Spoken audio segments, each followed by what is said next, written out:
They erased my name from the program, scratched me off the seating chart, cropped me out of the photo on the mantle, but they couldn't stop what came from the sky that day. I didn't plan to speak. I didn't even want to be noticed. But when the rotor blades cracked through the silence of her graduation, the whole crowd turned, and for the first time, they saw me. This isn't a story about revenge. It's about being invisible for years, and what happens when the world finally looks your way. Before we dive in, let me know. What time are you listening to this, and where are you? Drop a comment below. We'd love to hear from you. The sun sat heavy above the stadium, thick and unmoving like it had nowhere else to be.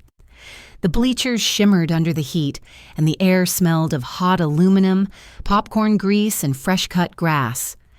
I sat in the very last row, no program on my lap, no proud pin or name tag on my chest, just a cotton blouse I hadn't ironed, and slacks that clung where sweat collected behind my knees. Beside me, an old man kept fanning himself with the folded program. I borrowed his rhythm. A few seats down, someone sneezed and muttered a "bless you" to themselves. From the main aisle, rows of family members waved phones like flags, filming, live streaming, zooming in on their graduates below. I didn't lift my phone. I didn't need to. Selah's name was next. She took the stage with that polished walk she'd practiced since middle school. Shoulders square, chin lifted, tassel perfectly aligned over one temple. The crowd applauded louder than they had for the two speakers before her. Elaine, my mother, leaned forward with a tight little smile on her face, one hand clamped around her purse strap like she was trying to hold still something inside her. Selah adjusted the mic, paused, then smiled wider. "Some people leave," she said, "and call it sacrifice. But let's be real. It's just running away dressed up in camouflage." Laughter burst from the bleachers like popcorn. A few clapped. Elaine did neither. She just looked ahead, nodding slightly like she'd already heard the speech in rehearsal. I stayed seated. The only thing that moved was my breath, slow and shallow. My knuckles had gone white on the edge of the bleacher. I didn't blink. I didn't shift. But the roar, distant at first, started to rise. A low, dull churn that didn't belong to the graduation playlist or any nearby lawnmower. Not a beat, not music. It grew louder, more defined. Whop, whop, whop! A page of someone's program flipped loose and skated down the aisle. Someone in front of me turned their head, then another, and another. Hands shaded brows, necklaces twisted with the pivot of necks. Elaine lifted her eyes, squinted toward the sky. The rotor wash came before the shape. Wind whipped across my ankles. And in that moment, half the crowd still looking toward Selah, the other half looking up, I stayed still on the very last row. Dust slapped up into my blouse, scratching the back of my throat before I could swallow. My hair tugged sideways, strands sticking to the sweat along my cheek. The rotors hammered harder, chopping the heat into jolts that rattled through the bleachers. Even the birds had gone silent. No one moved at first, not out of fear, but uncertainty. You could almost feel it spreading, that collective pause, like everyone had been caught mid-sentence in a conversation they didn't know was being recorded. I stood at the far edge of the bleachers, one foot resting on the step below, body turned toward the open athletic field. They'd roped off a rectangular zone earlier that morning, thin nylon cord fluttering between 4 orange cones, the kind they used during high school football practice. No one thought much of it. Maybe a weather balloon demonstration, maybe nothing. Now it buzzed like a live wire. Cal came up beside me just as the Black Hawk began its descent. He didn't smile. His hair had thinned a little more since we last spoke, the years folding gently into the corners of his mouth and eyes.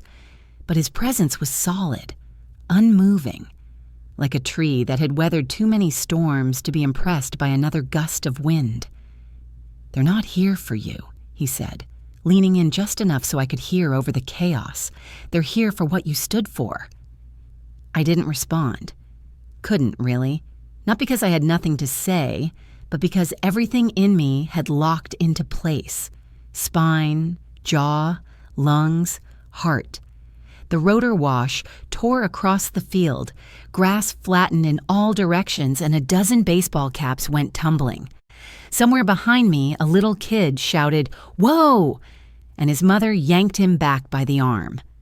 The helicopter hovered for a beat longer, nose tilted slightly toward the bleachers, before easing down onto the makeshift landing zone. The moment the skids touched dirt, the wind changed direction. It came at us like a wall, hot, gritty, and unforgiving. Dust slapped my calves, rose into my blouse, found its way into my throat. The only thing I did was breathe, deep and slow like I used to before stepping into the briefing tent, before the map unfolded, before the radio crackled alive.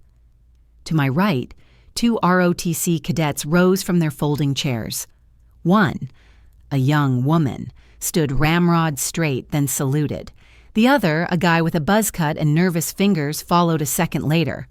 For a moment, it was just them, standing, saluting. Then came the applause. Not wild, not thunderous, but honest. It rolled out in patches, one pocket, then another, until the bleachers were awash in it. The sound wasn't for the helicopter. It wasn't for the medals no one could see. It was for something else, something harder to name. Recognition, maybe. Or silence finally being broken. Selah hadn't moved. Her tassel still hung neatly to the left, and her hand still gripped her note cards like a lifeline. Her mouth hung open just slightly, and I could tell she was trying to figure out whether to keep reading or pretend the speech had never happened. Elaine, my mother, remained perfectly still. No expression, no motion. Just hands folded like she was in church and trying not to think too loudly. I let the clapping pass through me. No uniform on my back, no salute offered. Just presence. Just a woman in civilian clothes, boots covered in dust, sweat drying on the back of her neck, standing in full view. Then I turned. Didn't wait for anyone to say my name. Didn't wait for a cue or a dismissal or a closing line. I stepped down from the bleachers and felt the soft gave of earth beneath my feet. The edge of the field was all thistle and patchy grass, the kind that crackled underfoot. As I crossed the makeshift rope, one officer reached out to stop me, but Cal shook his head and the man stepped back. I didn't thank him, didn't slow down. The wind had already quieted.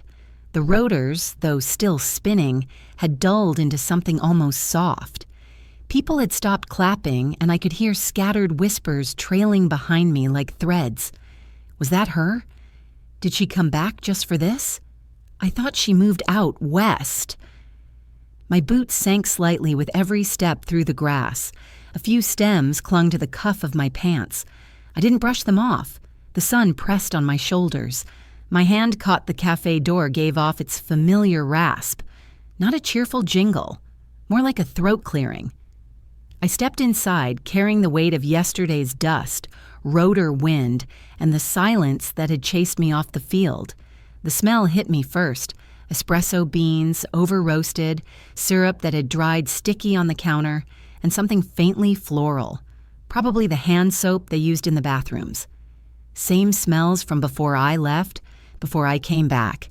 Same chipped tile floor, same dent in the napkin holder at table 5. But it wasn't the same, because every head turned when I entered. Spoons paused mid-stir. Conversations clipped themselves short like someone had pressed a mute button.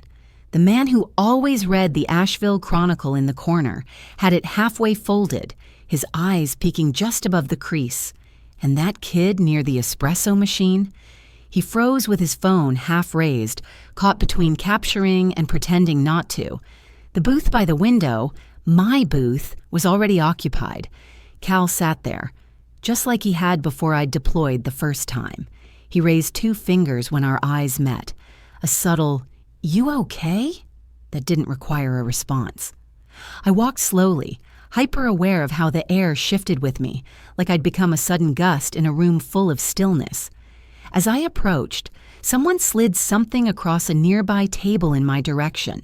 A napkin, folded neatly like a note in 7th grade.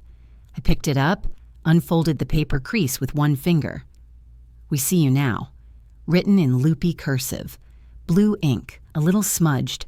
My hand curled slightly around the napkin before I set it beside Cal's untouched mug. "So," I said, easing into the booth, "I guess they've seen the video." He tilted his phone toward me without a word. A news feed scrolled by. "Veteran sister silenced at graduation. Helicopter speaks louder. Watch, Black Hawk interrupts graduation speech after military sibling called out." Then a meme. My back turned, walking through the field, hair flying wild in the downwash. Text overlaid in bold serif. "She didn't need to clap back.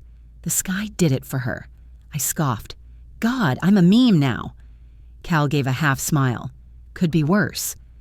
"You could have sneezed mid-honor." I didn't laugh. Just reached for the chipped mug in front of me. The crack in the ceramic running right through the handle. I remembered it. Years ago, I'd told the waitress not to throw it out. "Still holds coffee," I'd said then. It still did. I took a sip. Bitter. Burned. Real. "I didn't want any of this," I said, fingers tight around the cup. "I didn't even wear my uniform." I was just there for Sela. Cal leaned back, hand brushing the condensation ring on the table.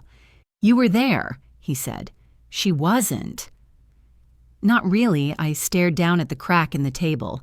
It zigzagged toward the salt shaker like a fault line trying to remind me something had already broken before yesterday. A fracture long set in, just waiting for the quake. "I don't want to be a damn symbol," I said. "Not for internet justice. Not for people who don't even know my name." He nodded. "But they know what you stood for. That matters, does it?" I looked around. People had gone back to pretending not to watch, but their ears stayed tilted our way. A teenager whispered something to her mom at the counter. Someone else reached for their phone again. "I was invisible to them last week," I said. To her. To all of them, Cal shrugged. "Sometimes it takes a helicopter to cut through noise." I leaned my forehead against my palm, breathing through the heaviness. Outside, sunlight bounced off a row of parked cars. The woman walking past the window slowed her pace just slightly. Not enough to be obvious, but I caught it. Her glance flicked in, met mine, and just as quickly flicked away. A blush of guilt, or maybe admiration, blooming across her cheeks. "You've got eyes on you now," Cal said quietly. "But I know you, Mira. You never needed them to see you. You just needed someone to stop erasing you." I let the silence stretch between us. The napkin still lay beside me, stained faintly from my fingers. He reached across the table, tapped his phone off. The screen went black, our reflections floating in it. "So?" he asked again, his voice softer this time. "Now what?" I didn't speak, just turned my head toward the window again. The glass doubled the room back at me, reflection shifting as someone outside passed by. The reflection followed me home. By the time I stepped into the living room, afternoon light slanted through the blinds, turning each dust particle into a drifting ghost. Not a coaster out of place, not a cushion misaligned. My mother's house had always been like this, quietly curated, like a showroom waiting for a guest who never came.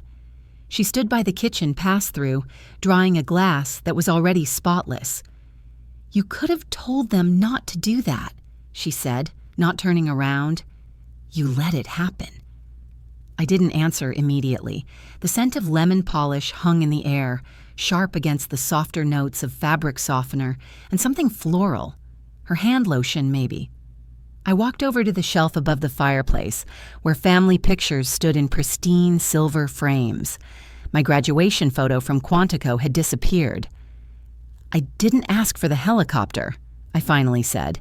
She set the glass down gently. "Still, you knew it would overshadow her. She overshadowed herself," I said, more bitterly than I meant to. "I showed up." I sat in the back. I didn't say a word. "You knew they'd notice you." I turned then. "So that's the crime? Existing? She crossed her arms. Her eyes didn't soften, not even a flicker. It was Salah's day. Was it? I stepped forward, because what I heard wasn't a valedictory speech. It was a public hit job. She used that stage to draw a line, and I was the target. Her mouth twitched. Not quite a frown, not quite a grimace. She's young. Emotional. She was trying to rewrite the truth, I cut in. Erase the years I spent holding this family together while she, practiced piano and called me a ghost in camo? She didn't answer, just adjusted the fruit bowl as if symmetry could calm the air. I scanned the coffee table, neat stacks of mail, catalogs arranged by size, and a leather document tray she always kept for paper to review. A few envelopes jutted out unevenly. I reached for the bottom one, just as something red caught my eye between the pages of an old alumni magazine. A folded sheet, thick cardstock, like the kind used for printed programs. I eased it out carefully. My name was there, 3rd row from the bottom. First Lieutenant Mira Calhoun. A bold red line slashed across it, sharp, final. Tucked beside it was the original invitation to the graduation, crisp but coffee-stained in the corner. Both items had been shoved, carelessly, uncharacteristically, into a folder labeled paper for recycling. "You were going to throw this out?" I asked, holding up the list. Her jaw clenched. It was a draft. They sent a corrected version, with my name removed. "That's not my doing, but you kept it. And you were going to toss it without a word." She looked at the folder, then away. I didn't know what else to do with it. I stared at the page again. My name, cleanly typed, then scratched away like a mistake. "I used to think I was imagining it," I murmured. "The way I was always extra, like furniture left after redecorating. You don't hate it enough to throw away, but it doesn't belong anymore." "Mira," she started, but I shook my head. I folded the sheet slowly, the paper making a soft crackle in the quiet room. I slid it into my pocket, not rushed, not hiding it. "I'll keep this," I said, since no one else wanted to. The silence that followed wasn't heavy. It was empty. Like a stage after the audience leaves, lights still hot, but no one watching. My mother didn't try to stop me as I walked down the hallway toward my old room. Each step across the polished floor made a faint creak, barely audible, but there, like a house trying to speak. When I passed the hallway mirror, I glanced sideways and caught my reflection. Not the girl who once left in uniform, not the woman from the viral video, just me, carrying pieces no one else had saved. As I reached for the doorknob to my room, the folded list shifted slightly in my pocket, paper rasping against fabric. That rustle followed me into the reception hall. White lights, white linens, white noise. Soft jazz trickled from invisible speakers, blending into the clink of glassware and the hum of polite conversation. I stood near the edge of the room, watching strangers move like choreographed figures through the buffet line, their plates balanced and expressions fixed. The sign at the entrance read, "Honor Families and Donors," a safe, vague title that covered a multitude of intentions. Some people wore lapel pins, some wore pride. I wore neither. Cal had offered to go in first, but I told him I needed a minute. I wasn't even sure why I came. A tall woman in pearls gestured in my direction as I entered. "Isn't that her?" she asked someone too loudly. "The sister?" I didn't stop walking. Selah stood near the center of the room, surrounded by 2 deans, 1 local anchor, and a handful of benefactors. Her champagne flute dangled between her fingers, untouched. Her mouth curled upward, soft, polite, unbothered, as if nothing about yesterday's stunt had registered. "Yes," she said, catching the woman's question. "That's Mira." The military flyover. I don't think it was planned, probably just accidental. A few awkward chuckles rippled around her. She turned toward me slowly, tilting her head like a newsreader transitioning to weather. "Funny, isn't it? All that fuss and no one sent a press release. My heels clicked once against the polished floor as I stepped closer. A waiter passed between us carrying a tray of drinks. I plucked one without breaking stride. "You think honor can be arranged by memo?" I said. "If you believed your own work, why tremble when others clap?" The room shifted. Forks hovered mid-air. Someone dropped a napkin and didn't pick it up. My voice hadn't risen, but it had cut. Clean. Selah's smile froze. Just for a second. Her knuckles tightened around the glass stem. She opened her mouth but closed it again. A man in a gray suit adjusted his tie. One of the professors murmured something to his spouse, who shook her head subtly. Cal leaned against a side column, arms folded, not interfering. I caught his eye briefly. He didn't smile, but he didn't look away. Selah finally spoke, low and even. "I didn't mean it like that." The speech— "Oh, I know exactly how you meant it," I interrupted. It was carefully rehearsed. "Every word aimed, not spoken. You used your moment to erase me."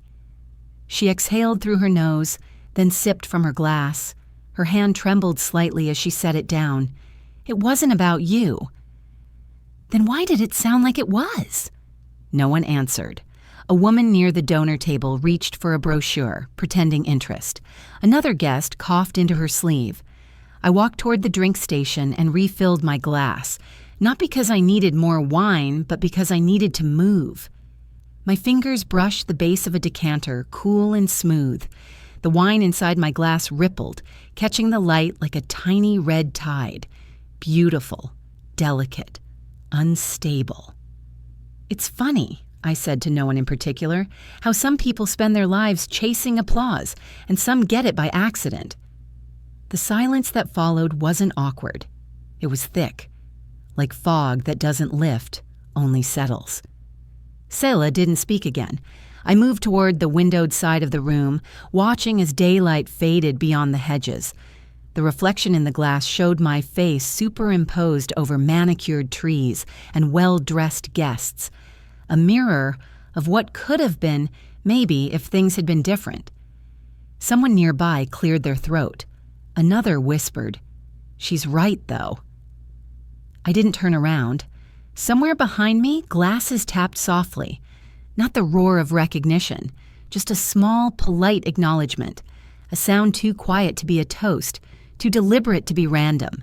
The kind of gesture people make when they aren't brave enough to say, "You were wronged," but they're finally willing to stop pretending otherwise. A faint clink, then another. I let the sound pass through me and reached for my clutch. The leather felt worn, the zipper smooth from years of use. I didn't need anything inside it. I just needed something real to hold. From the far corner, I caught a glimpse of Salah stepping back into the crowd, her expression composed but hollow. Someone tried to pull her into a conversation, but she didn't answer right away. As I turned to leave, my hand brushed against the edge of a linen-covered table. The wine in the half-empty glass beside it quivered, just a shimmer. Then stillness. I slipped through the exit quietly, fingers still tingling from the stem of that untouched glass. My fingers were still cold when I reached the cemetery. The wind met me first, curling around my sleeves and tugging at my collar like it remembered something I didn't. Dew licked at the toes of my boots as I walked between the stones, the soil quietly giving way beneath each step. Franklin's headstone sat low, unadorned and unassuming, like he'd insisted, even in death, on not taking up more room than necessary. A simple granite marker, beveled edges, soft from weather. His name, dates, and the tiny carved Marine Corps emblem just below. I knelt and pulled the envelope from my coat pocket, smoothing the creases gently before opening it. The paper inside was yellowed slightly along the fold, the ink faded but legible. He had written it the year before his stroke, tucked it in an old ammo box of keepsakes I found after his funeral. I hadn't read it again since. Not until today. I held it with both hands, fingers steady this time. Mira. People may not clap for you or even speak your name. That doesn't mean they don't see. But even if they don't let their silence make you question your worth. You come from a long line of people who stood their ground without needing applause. I saw what you became. I was proud long before they ever noticed. Dad. My eyes didn't sting, but my throat tightened, the way it always did when I read his words. There was something about how simply he wrote, like he didn't try to convince, just reminded. I placed the letter gently at the base of the stone. The wind picked up, flipping the bottom edge of the page. I anchored it with a small stone from my pocket, the same one I'd found in Qatar, worn smooth by sandstorms and time. Footsteps behind me crunched softly across the gravel path. You get more visitors up here than you think, Cal said, stopping just short of the grave. You and him both. He held out a thick rubber-banded stack of envelopes and printed emails, some crumpled at the corners, some pristine. I raised an eyebrow. He shrugged. Most of it's from vets. A couple from old instructors. Some random strangers. Apparently the video made it to a Gold Star group on Facebook, then Reddit. Then who knows I stood, brushing my knees clean. Did they send hate mail? I asked. Not one, he replied, flipping through. Most of them just said thank you. Some didn't even mention the helicopter. They talked about how you didn't salute, how you didn't wave, how you just stood there. I took the bundle from him. The pages were soft from handling, heavy with fingerprints and emotional residue. One had a line written in block letters. You didn't disappear. That gave me hope. Another had only 2 words. You remained.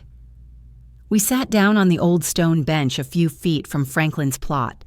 Cal reached into his coat and handed me a coffee in a dented thermos. You didn't have to come with me, I said. I didn't, he said. I wanted to. For a while, we just watched the clouds tumble across the sky. The wind had quieted to a low, constant breath. A hawk circled somewhere in the distance. I spoke again without looking at him. When I was overseas, letters like these were the difference between quitting and carrying on, even the ones from strangers. He nodded. Now you're the one writing them. Just without a pen. The silence between us wasn't uncomfortable. It was layered like old quilts that don't match but still keep you warm. Cal stood first, stretching his back. You coming back with me? In a minute. He nodded and started walking toward the truck, the gravel crunching again beneath his steps. I turned back to Franklin's grave, watching the corner of the letter flutter. The sky was brightening, clouds pulling apart in places to let a streak of sunlight slip through. It hit the headstone briefly, then shifted again. I crouched down and adjusted the letter so the wind wouldn't catch it. The letter stayed behind, catching the light like a whisper. I walked back slowly, fingers brushing damp bark and jacket sleeves, tugging with each gust. The wind didn't stop, but this time, I didn't either. The chill stayed with me as I pushed open the VFW door. Fluorescent lights buzzed overhead, flickering like they were nervous. The burnt smell of coffee hit me first, sharp, stale, old. Chairs scraped. Someone coughed. I kept moving, eyes scanning for an empty spot. I sat near the back, arms crossed loosely, fingers tracing the edge of a laminated flyer, thumb-tacked crooked, on the wall beside me.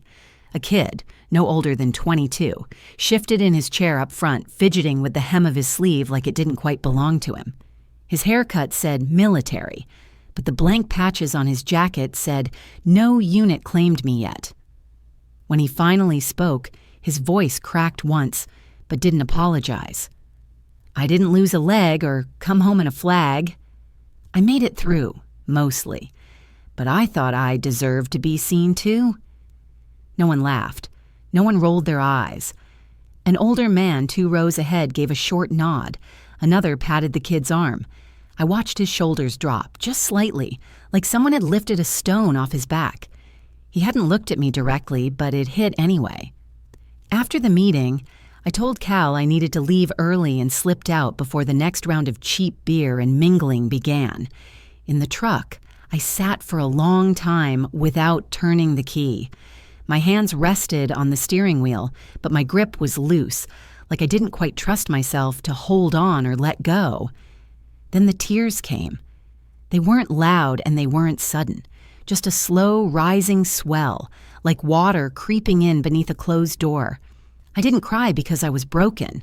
I cried because I didn't know what came next, because I wasn't sure who I was without the uniform, without the noise, without the command, because I'd walked through fire and somehow survived, but no one had ever asked if I liked who I'd become on the other side. I stared out the windshield, watching as my reflection shimmered, faint in the glass, caught between the real and the remembered. My phone buzzed against my thigh. I wiped my face with the sleeve of my jacket and picked it up. It was from California. 1 attachment. 12 seconds. The thumbnail was shaky. Dim lighting, a half-visible face, the edge of a beer bottle. I tapped play. "She won't do anything." Selah's voice came through clear, even under the background noise. "She never does." There was laughter. Not loud, but familiar. It wasn't the laughter of strangers. It was the laugh of people who thought they knew you, who thought you'd stay exactly where they left you. My hand tightened around the phone. Not anger, exactly. Not even pain. Recognition. That was the laugh I'd grown up with. The same cadence, whether it came from my sister, my mother, or the polite church women who asked about me with mouths curled like question marks. It said, "You're not a threat. You're a shadow. Stay quiet, stay small," and I had, for years. I dropped the phone in the console, leaned back against the headrest, and closed my eyes. The heat from earlier still clung to the seats, the kind that made you restless, not warm.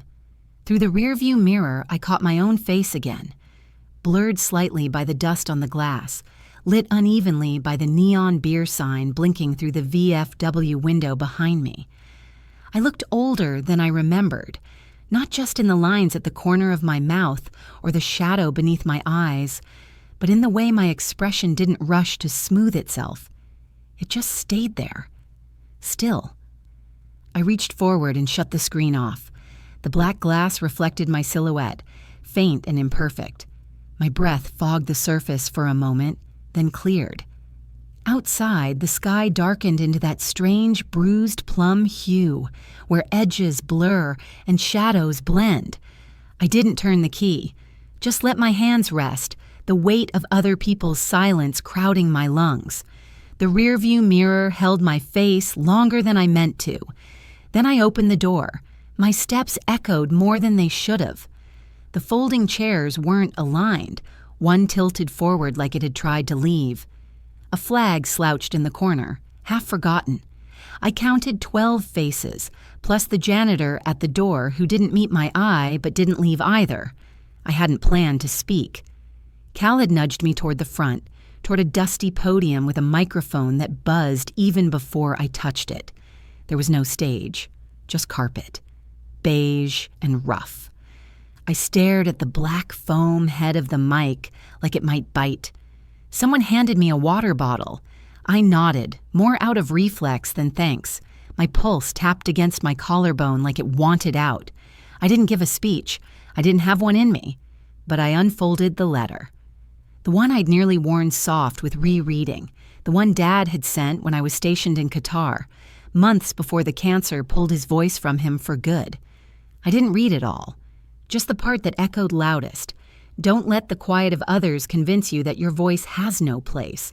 Some people go silent because they've forgotten how to be brave. But you, Mira, don't forget. Even if they never clap, even if they look away, say your truth anyway. The buzzing mic stuttered and popped on that last sentence. I didn't bother adjusting it. The words had already landed. A stillness settled. Not the uncomfortable kind, but the heavy kind, the listening kind.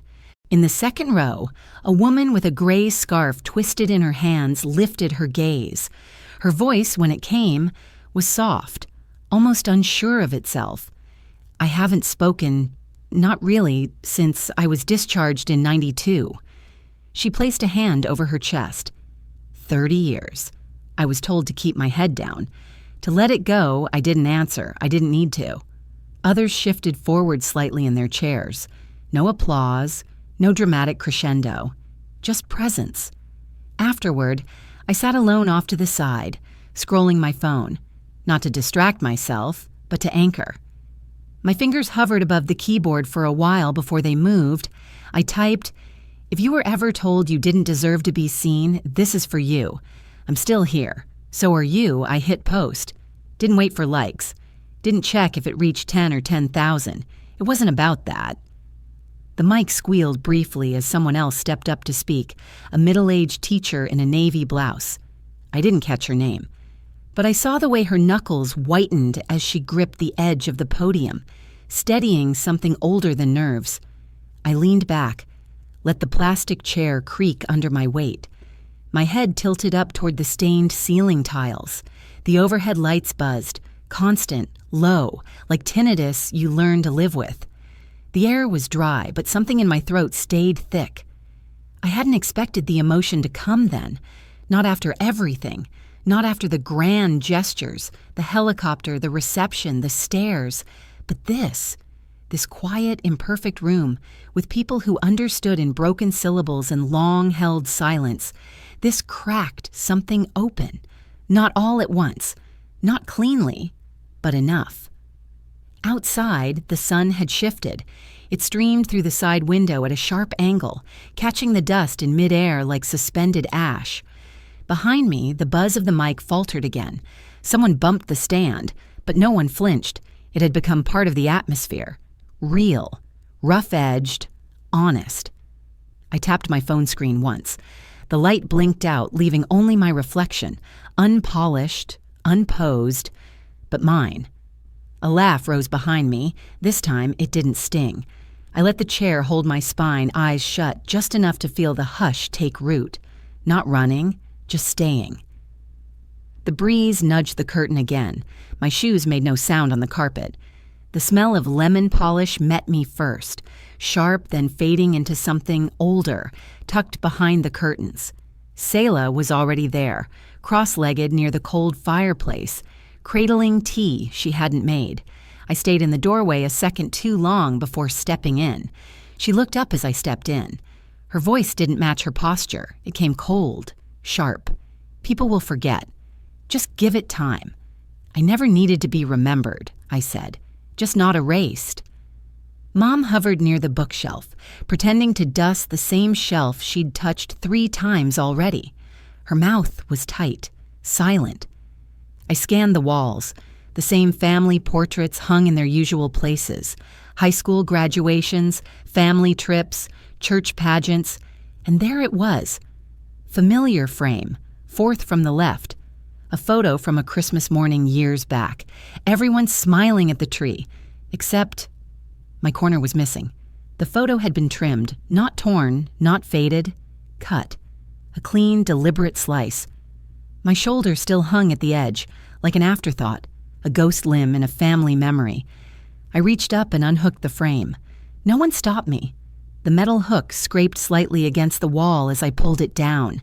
I carried it to the coffee table, careful not to grip it too tightly. The glass shifted in the frame, loose from time or maybe disinterest. I flipped it over and undid the back clasps. The picture slid out too easily. "You don't have to do this," Selah murmured behind me. It was just cluttered. We were reorganizing. I held up the photo. The cut edge wasn't jagged. It had been done with scissors, maybe even a paper trimmer. There was precision in its cruelty. "I don't want to be cut out of this house's memories anymore," I said. Mom opened her mouth like she might speak, but nothing came. The silence felt louder than the rotors had. I rested the frame on the table. The corner where my face used to be caught the lamp's light, a blank sliver shining back. The edge of the glass made a soft click as it touched the wood, subtle but final. Nobody moved. I thought I might cry, but the tears didn't come. What rose instead was a kind of still anger. Not fire, not storm, just stone, cold and shaped by years. Selah shifted, but she didn't stand. "I didn't mean for things to go this way," she said. I looked at her, really looked. She'd always been good at making her voice sound soft after she'd cut you deep. That's what made her speeches hit so hard. She could wield disappointment like silk. I used to think she didn't know the damage she caused. Now, I wasn't so sure. "Then why did you smile when the crowd clapped for me?" I asked. Her fingers tightened around the teacup. "It wasn't about you. It was never supposed to be." "No," I said, setting the photo down beside the frame, the missing piece facing up. "But you made it about me the moment you used my life to frame your story." The TV kept flickering, some late-night rerun no one was watching.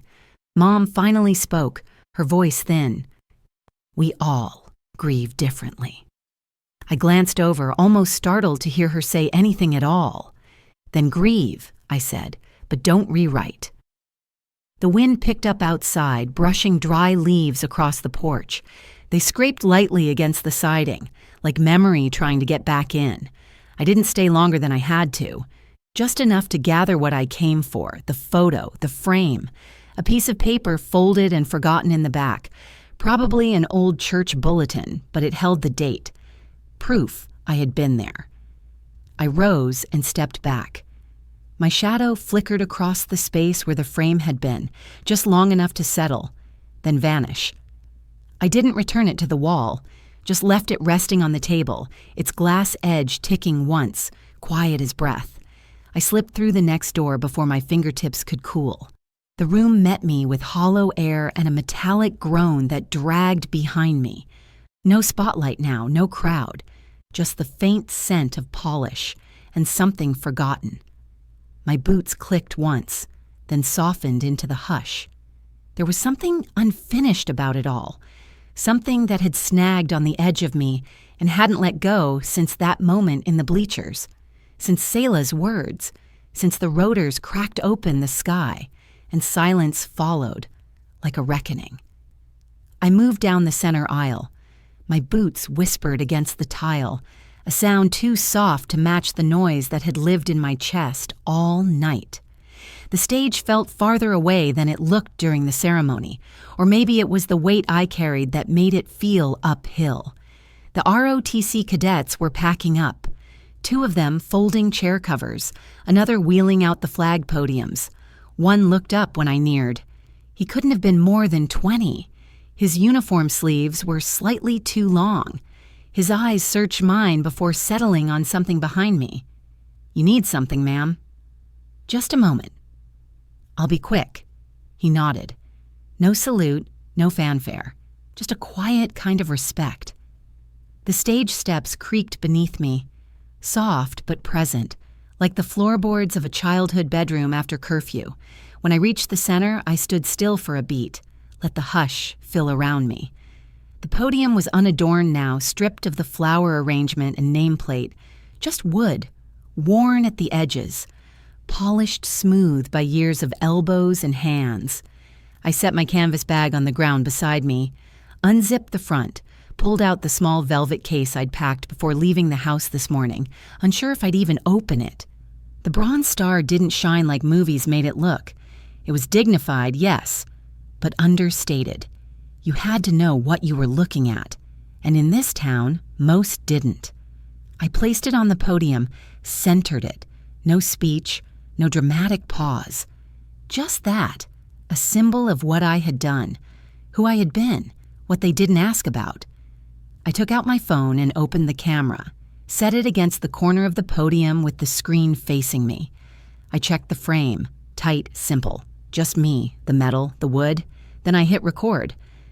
"My name's Mira Coltrane," I said. My voice sounded steadier than I felt. "I served overseas. I led a team that evacuated over 200 civilians during a night op.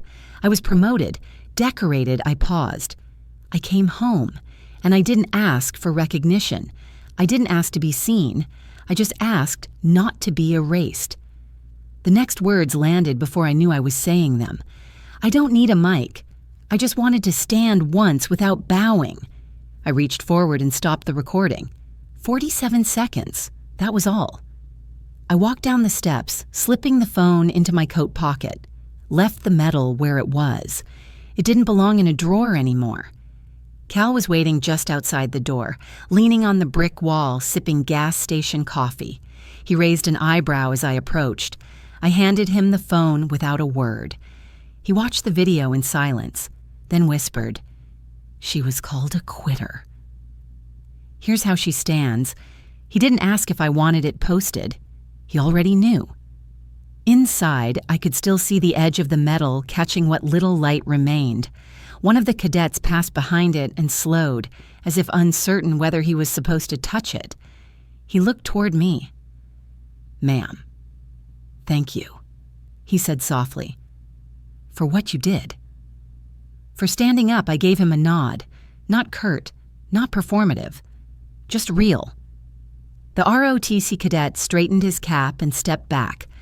I left the metal behind where it belonged, resting between the silence of two worlds, unsure how to speak to one another.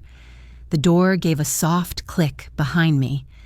My footsteps carried me down the corridor, into the hush that came after choosing to stay unseen. The kitchen met me with the low drone of the fridge and the scent of something faintly metallic, like cooled steel. The hallway's hush hadn't lifted. It had only settled deeper here. My fingers grazed the counter's familiar chip. Same drawer stuck halfway when I tried to open it. But then I saw it. The mug moved, rinsed, returned. It sat at the far end of the drying rack, upright, clean, deliberately placed apart from the rest. Dad's mug.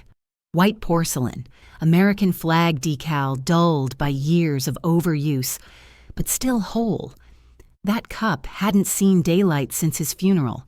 I knew because I'd searched for it the day after the ceremony, only to find it shoved behind a stack of mismatched plastic tumblers in the top cabinet.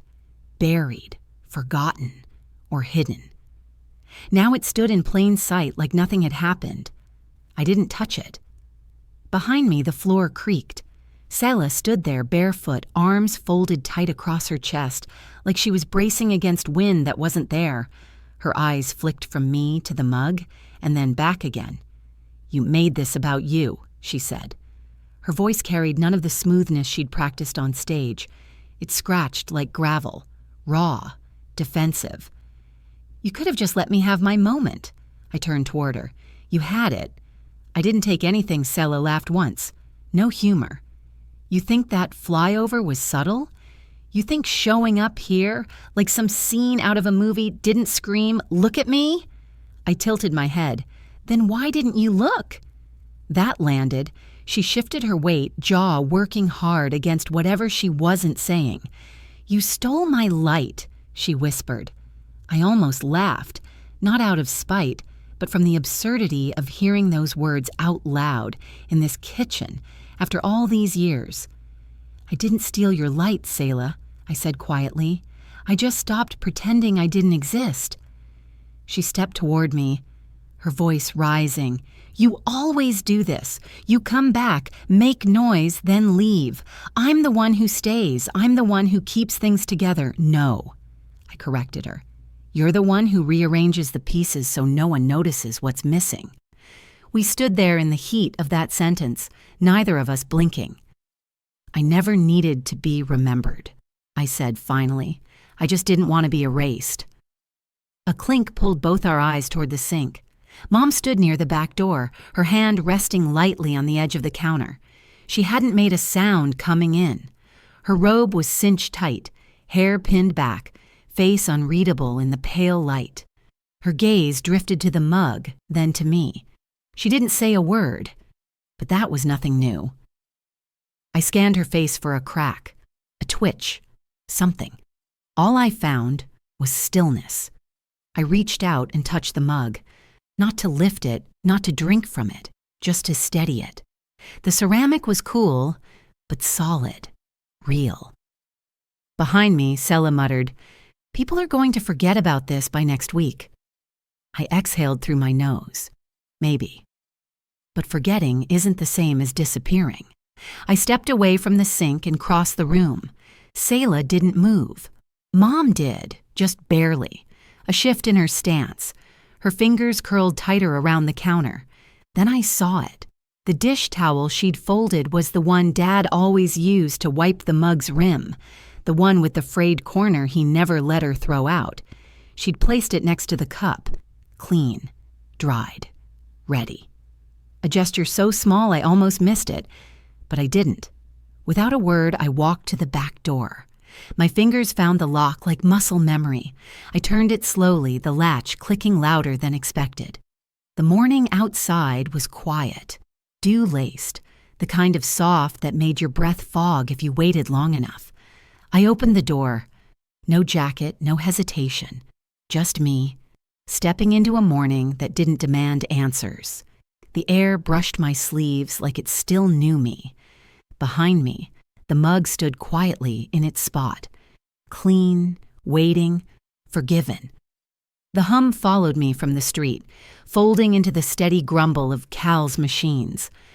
I slipped inside the shop, the scent of toner and warm paper wrapping around me, a stack of old invoices listed sideways catching my elbow as I passed. One printer gave a mechanical cough, then fell back into rhythm. Nothing here tried to be anything it wasn't. I hadn't planned to stay long. My original idea was to catch a train out the next day, disappear again like always. But I didn't. I stayed. At first for a weekend, then a week. Then I stopped keeping track. There was comfort in doing things that didn't require anyone to clap afterward. Organizing invoices, scrubbing ink trays, fixing jammed rollers with nothing but a screwdriver and stubborn patience. I swept the same patch of floor 3 times one morning just because I liked the feel of the broom handle in my hand. Cal didn't ask questions. He just slid a second mug across the table each morning and let me sit in silence until I had something to say. Most days, I didn't. But slowly, people started trickling into the shop. Not customers, not exactly. Veterans, mostly. Older women with tired eyes and firm handshakes. A teenage boy who didn't say a word but came every Thursday to fix the same scanner, even though it wasn't broken. They didn't want stories. They wanted to talk about weather, knees, recipes, truck tires. And sometimes, out of nowhere, they'd say something that cracked open the air between us. One woman, about my age, looked up from the printer she was learning to refill and said, "You know what gets me?" My father told me I was hard to love. Just once. But it stuck. Then she went back to wiping down the tray, like nothing happened. I didn't go on any talk shows. A few invitations came, but I declined. I didn't want to be a segment between commercials. I just wanted time to stretch out and settle into my bones again. The morning Cal brought out the print, I thought he was joking. "You printed that?" I said, eyeing the oversized photo. It was the frame from the video, the moment just before the Black Hawk touched down, rotor blades stirring up dust, my hair blown sideways, my eyes fixed ahead. I hadn't seen it from that angle before. It didn't look heroic. It looked still, centered. Beneath the photo, in blocky black letters, it read, "Sometimes not disappearing is enough." Cal leaned against the counter and waited for me to say something. I didn't. I just stared at it. "That's not for a wall," I said finally. "Nope," he agreed. I tucked it under my arm and took it back into the little back room I'd sort of claimed as mine. There wasn't a desk, just an old metal file cabinet I'd cleaned out earlier that week. I opened the top drawer, cleared a space among envelopes and staplers, and eased the print inside. It didn't need to hang. It didn't need to be seen by anyone else. I just wanted it somewhere I could find it later. Outside, the sky was doing that late spring thing, blue and heavy with sun, but the breeze still held the edge of morning cool. The shop's front door stuck a little, so I had to nudge it with my hip to get it open. As it creaked, a gust of warm air swept in, carrying the scent of cut grass and sun-baked pavement, the kind of smell that made you pause without knowing why, like it belonged to another life you once lived barefoot. I stood there for a second, hand on the doorknob, and let the wind touch my face. Behind me, the printer rattled to life again. Cal had started another job. I didn't turn to look. The breeze pushed past me, slipped through the cracks in the old floor, swirled between shelves of toner and half-used reams of paper. I stepped out into it. There was no finish line, no applause, no line of people waiting to shake my hand, but I had not disappeared, and I wasn't going to. Maybe we don't need the world to erupt in applause to know we mattered. Maybe it's enough to stand where we were once erased and not move. I don't have all the answers, but I've learned this. Visibility isn't about being loud, it's about not letting others write you out of your own life. What about you? Has there ever been a moment when staying present was your quiet rebellion? If this story stirred something in you, I hope you'll stick around. I have more to share. Stories of silence, strength, and the spaces in between. Subscribe if you'd like to walk this road with me.